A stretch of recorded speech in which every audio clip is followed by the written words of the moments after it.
ரூ. 16,000 வரைக்கும் ஆஃபர் விலையில எல்இடி டிவிகள் வாங்குறதுக்கான ஒரு அற்புதமான டிப்ஸை சொல்ல போறேன். தவறாம தெரிஞ்சுட்டு 4 பேர்த்தோட பகிர்ந்துடுங்க. குறிப்பா நம்மை போல நடுத்தர வர்க்க ஏழை மக்களோட பகிர்ந்துடுங்க. என்ன காரணம்னா, இந்த மாதிரி விஷயங்கள் பொதுவா நம்ம கிட்ட வந்து சேர விடாம இந்த கெட்ட கார்ப்பரேட்டுகளும் இலுமினாட்டிகளும் தெளிவா பார்த்துக்குவாங்க.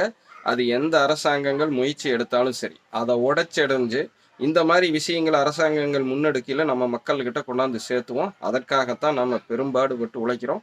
ஸோ அதற்கு ஜெம்சியின் குடும்ப உறவுகள் தவறாமல் ஆதரவு கொடுங்க. அதன் பிரகாரம் இன்றைய அறிய வேண்டிய அவசியன்மை செய்தியில் நம்ம வைக்கக்கூடிய செய்தி என்னன்னா, 32 இன்ச்சு டிவியும் 43 இன்ச்சு டிவியும் தான் வாங்குறதுக்கான வாய்ப்பு. அதுலேயும் 43 இன்ச்சு டிவி வாங்கினீங்கன்னா 16,000 ரூபாய்க்கு விலை குறைப்பு நடக்குது.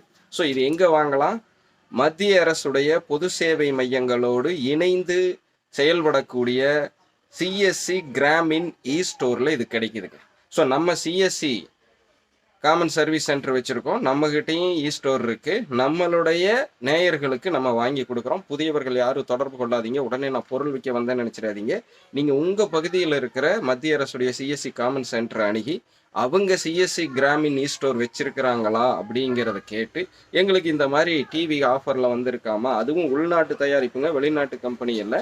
ஸோ இங்கே தயாரிக்கிறது நம்ம பொருளாதாரம் நம்மளுக்குள்ளேயே இருக்கும். இங்கே இருக்கக்கூடிய உற்பத்தியாளர்கள் நல்லா இருப்பாங்க. முடிந்தவரை அந்நிய நாட்டு பொருட்களை தவிர்க்கணும் அப்படிங்கிறது நம்ம குரு வைத்திய வாழ்வியலுடைய தாரக மந்திரம். தற்சார்பு சுயசார்பு வாழ்க்கை எடுப்பதற்காக. ஸோ அந்த மாதிரி தருணத்தில் இந்த மாதிரி முயற்சிகளை அரசாங்கம் முன்னெடுக்குது. கப்புன்னு பிடிச்சிக்கலாம். பொருளாதாரத்துக்கு பொருளாதாரமும் மிச்சம், நம்ம ஊருக்காரங்களும் நல்லா இருப்பாங்க. ஸோ இன்னும் நம்ம நாடு வல்லரசு ஆகலை, அந்த நாட்டை பாரு இந்த நாட்டு பாருங்கிறத சொல்கிறத விட்டுட்டு நம்ம செலவு பண்ணுற ஒவ்வொரு ரூபாயும் நம்ம நாடு முன்னேற்றத்துக்கு பயன்படுற மாதிரி செலவு பண்ணாலே போதும், நாடு வல்லரசு ஆயிரும். நீங்கள் ரெண்டாவதெல்லாம் பெருசாக இறங்கி எல்லாம் ஒன்றும் பண்ண வேண்டாம். காலையில் எந்திரிச்சதுலேருந்து நைட்டு படுக்கிற வரையும் நாம் செய்யக்கூடிய ஒவ்வொரு ரூபாய் செலவும் நம்ம நாட்டுக்குள்ளேயே இருக்கணும். இதிலிருந்து லாபம் அல்லது ஆஃபர்னு இன்னொருத்தர் நம்ம ரூபாயை பிடுங்கிட்டு போயிடக்கூடாது. தட் மீன்ஸ் லாபமாக எடுத்துகிட்டு போயிடக்கூடாது. குறிப்பாக அந்நிய நாட்டுக்காரங்க. ஸோ வெளி மாநிலம் எடுத்தால் கூட தப்பில்லை. எப்படி போனாலும் நம்ம பாரத தேசத்துக்குள்ளே தான் இருக்கும்.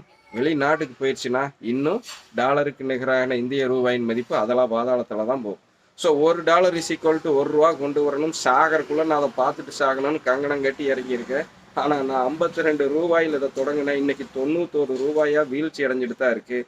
நான் மாறி மட்டும் பிரயோஜனம் இல்லை. நீங்களும் மாற முயற்சி பண்ணுங்க. ஓரிரு நாளில் இந்த மாற்றத்தை எட்ட முடியாது. படிப்படியாக தான் வரணும். நான் மாறுறதுக்கு 13 வருஷம் ஆச்சு. நீங்கள் சரியான வழிகாட்டுதலோடு இருந்தீங்கன்னா 3 வருஷத்தில் மாறலாம். ஸோ நம்ம நாடு வல்லரசாக உங்கள் பங்களிப்பை தாங்க 4 பேர்த்தோட பகிர்ந்துடுங்க. நான் உங்கள் ஜெம்சி குரு, உங்கள் பௌர்ணம்மாவுடன்.